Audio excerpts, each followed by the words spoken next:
నమస్తే welcome to our channel. CID మాజీ chief PV Sunil Kumar కి గట్టి షాక్ తగిలిందని చెప్పవచ్చు.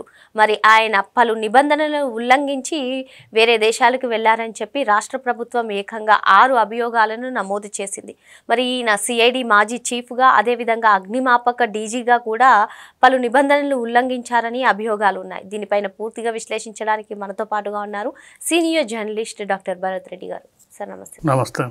జగన్ ప్రభుత్వ హయాంలో రాష్ట్ర ప్రభుత్వాన్ని అనుమతి తీసుకోకుండా వేరే దేశాలకు వెళ్ళారని చెప్పి, అదే కాకుండా ఒక దేశానికి అనుమతి తీసుకుని వేరే దేశానికి వెళ్ళారని చెప్పి పివి సునీల్ కుమార్ పై ఏకంగా 6 ఆర్టికల్ ఆఫ్ ఛార్జెస్ని నమోదు చేసింది రాష్ట్ర ప్రభుత్వం.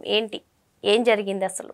ఐపీఎస్లు ఐఏఎస్లు ఆల్ ఇండియా సర్వీస్ నుంచి వస్తుంటారు.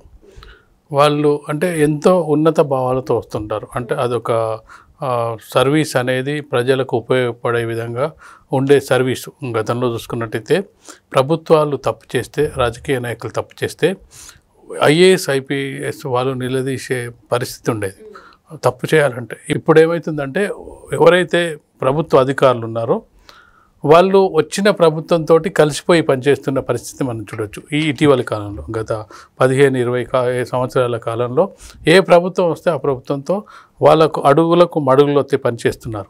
దీనివల్ల ఏమైందంటే వాళ్ళు ఎంచుకున్న సర్వీస్ అనేదికే మచ్చ తెచ్చినట్టు ఉంటుంది. ఎందుకంటే కొన్ని వృత్తులు ఉంటాయి, అలాగే ఐఏఎస్ ఐపీఎస్ డాక్టర్లు టీచర్స్ ఇట్లాంటి వృత్తులు ఏంటంటే వాళ్ళు సమాజ సేవ అలాగే అంటే సేవా దృక్పథంతో వస్తూ ఉంటారు. అలాంటి సేవా దృక్పథంతో అనేక అంటే పోటీ పరీక్షలను ఎదుర్కొని లక్షల్లో మంది సివిల్ సర్వీస్ రాస్తే అందులోంచి సెలెక్ట్ అయిపోయి ప్రిలిమ్స్ మెయిన్స్ ఇంటర్వ్యూస్ ఇవన్నీ అంటే ఒక రోల్ మోడల్గా నిలవాడని వస్తున్న ఐపీఎస్లు కానీ ఐఏఎస్లు ఇలాంటి పనులు చేయడం వల్ల ఆ వ్యవస్థకే మచ్చ తెచ్చే అవకాశం ఉంటుంది. ముఖ్యంగా మనం పివి సునీల్ కుమార్ని చూసుకున్నట్టయితే ఏ ఐఏఎస్ ఐపీఎస్ ఉన్నతాధికారులు అన్నా కానీ వాళ్ళు అన్నింటినీ ప్రభుత్వానికి తెలియపరచాల్సి ఉంటుంది. వాళ్ళు ఈవెందో ఇంట్లో ఏమైనా కొన్నా, ల్యాండ్స్ కొన్నా, లేదంటే ఇంట్లో వస్తువులు కొన్నా, పెద్ద కార్లు కొన్నా ఇవన్నీ కూడా ప్రభుత్వం దృష్టికి తేవాల్సిన అవసరం ఉంటుంది. అది వాళ్ళ నిబంధన. కానీ అలా కాకుండా హోదా ఉందని చెప్పి అనుమతి లేకుండా విదేశాలకు వెళ్ళడం, ఒక దేశం పేరు చెప్పి జార్జియాకు ఏదో అనుమతి తీసుకొని అక్కడి నుంచి దుబాయ్కి వెళ్ళడం, ఇవంటి నిబంధనలకు వ్యతిరేకం అన్నట్టు. అంటే నువ్వు చేస్తున్న వృత్తికి నువ్వు అన్యాయం చేస్తున్నట్టుగా భావించవచ్చు. సీనియర్ ఐపీఎస్ అధికారిగా రిటైర్ అయ్యే ముందు ఎలాంటి గౌరవాన్ని పొందాలనో ఇప్పుడు కేసు నమోదు చేయించుకోవడం ద్వారా ఎలాంటి గౌరవాన్ని అంటే నువ్వు సర్వీస్కు సెలెక్ట్ అయిన రోజులు ఎన్ని ఉన్నత భావాలతోటి వచ్చావు, రిటైర్ అవుతున్నప్పుడు కూడా అదే సంతృప్తితో వెళ్ళాల్సి ఉంటుంది. ఎందుకంటే నేను నా హయాంలో ఈ మంచి పనులు చేశాను, ప్రజలకు ఇన్ని ఉపయోగపడే పనులు చేశాను, ప్రభుత్వంతో ఇంత సఖ్యతతో ఉన్నాను, ప్రభుత్వం ఇలాంటి పనులు చేస్తుంటే ఈ చేయొద్దని ఆపించగలిగాను, ప్రజలకు అది నష్టం చేకూరుస్తుందని చెప్పగలిగాను అనే ఐఏఎస్ ఐపీఎస్ ఆఫీసర్లు ఈ కాలంలో లేకపోవడం. అంటే అందరినీ మనం అనట్లేదు, ఈ కాలంలో చాలామంది ఎలా అంటే అధికార పక్షానికి అడుగులకు మడుగులొత్తే రాజకీయ నాయకులుగా కూడా మారిపోవడం జరిగింది. ఇలాంటి పరిస్థితిలో పివి సునీల్ కుమార్పై నమోదు చేయడం జరిగింది. తన మీద 6 అభియోగాలు నమోదు చేసి 30 రోజులుగా వివరణ ఇవ్వాలని కోరడం జరిగింది.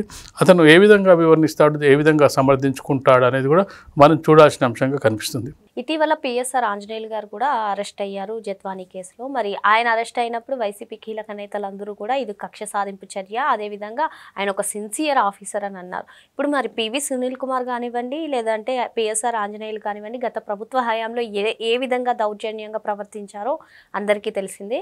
ఈవెన్ రఘురామకృష్ణరాజు గారి కేసులో కూడా వీరిద్దరు నిందితులుగా ఉన్నారు. ఏంటి అసలు ఐఏఎస్లు ఐపీఎస్లు ఎందుకు ఆ విధంగా ప్రవర్తించాల్సిన అవసరం వచ్చిందంటారు? ఎందుకు గత ప్రభుత్వ హయాంలో ఆ విధంగా పనిచేశారు వాళ్ళు? ఇప్పుడు వైసీపీ ఆంజనేయులను అరెస్ట్ చేస్తే విమర్శించిందంటేనే ఇప్పుడు ఒక రాజకీయ వైసీపీ నాయకుల్ని కనుక అరెస్ట్ చేస్తే ఇది కక్ష సాధింపు చర్య అని చెప్పొచ్చు.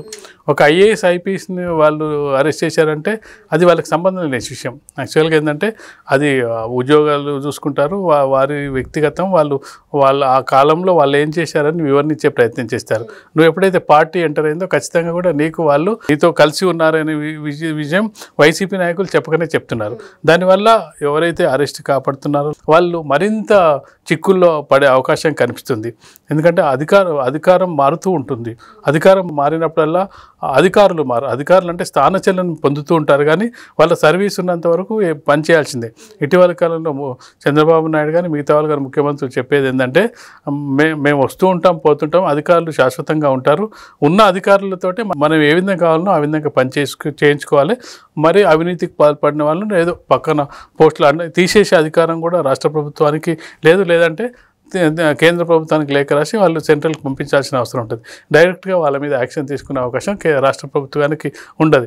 కాబట్టి ఉన్న వాళ్ళతోటి ఏ విధంగా పని చేయించుకోవాలి, మంచితనంగా ఏ విధంగా పని చేసుకోవాలి. ఎందుకంటే రాజకీయ నాయకులు నిర్ణయాలు మాత్రమే తీసుకుంటారు, అవి ఇంప్లిమెంట్ అయ్యి గ్రౌండ్ లెవెల్లో వెళ్ళాల్సిన బాధ్యత ఎవరంటే ఐఏఎస్ ఆఫీసర్ల మీద ఉంటుంది. వాళ్ళు ట్రూ ఆర్డీఓ కానీ ఎంఆర్ఓ కానీ వీళ్ళ ద్వారా ప్రజలకు చేర్చాల్సిన అవసరం ఉంటుంది. అక్కడ వాళ్ళు ఫెయిల్ అయితే ప్రభుత్వం ఎన్ని నిర్ణయాలు తీసుకున్నా, ఎలాంటి మంచి పనులు చేపట్టినా గ్రౌండ్ లెవెల్కి తీసుకెళ్ళలేకపోతే ప్రభుత్వానికి మచ్చ జరుగుతుంది. ప్రభుత్వానికి మచ్చతోటి ప్రజలకు అందాల్సిన ఫలాలు అందవు.